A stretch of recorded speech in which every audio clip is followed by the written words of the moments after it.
Pozdrav drugari, dobro došli u 38. lekciju JavaScript tutoriala. Danas ćemo da radimo jedan property, zove se child element count. Evo ga ovde. On u stvari broji elemente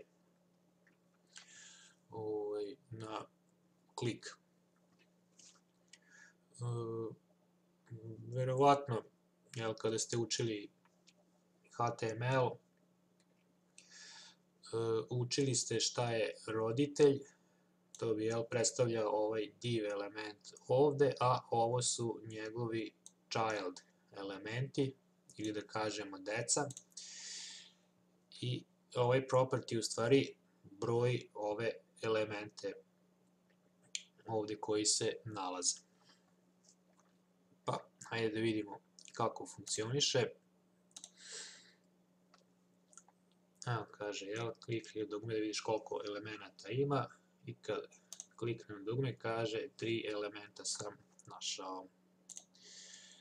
Upravo ova 3 elementa. Ako ovde zakomentarišemo jedan i ponovo pokrenemo program, evo, on će reći 2 elementa sam našao. Dobro, ajde da vidimo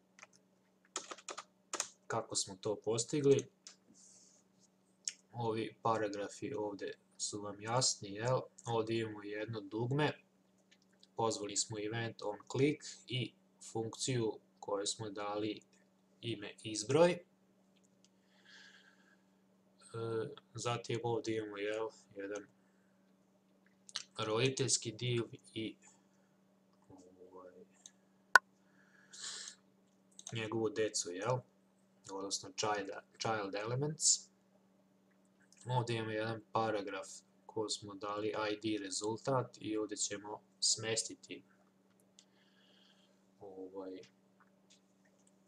taj broj koliko elemenata ima. Zatim u ovim script tagovima pozvali smo funkciju izbroj koju smo imenovali ovde, pa kažemo sledeće. Definisali smo jednu varijablu elementi, nju smo imenovali ovako, pa kažemo u dokumentu uzmi element pod ID-em elementi,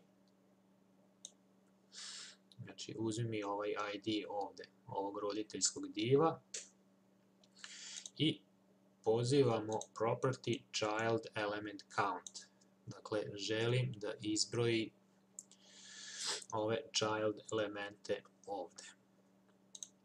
I onda u sledećem redu kažemo u dokumentu uzmi element pod ID-em rezultat, dakle ovaj ID ovde, unutar njega mi ispiši elementi, dakle ovu varijablu ovde elementi u kojoj smo rekli da nam izbroji ove child elemente i plus imamo ovaj tekst koji treba nakon tog broja da se ispiše.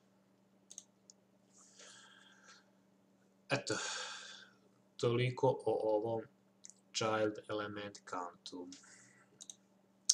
Svako dobro i pozdrav!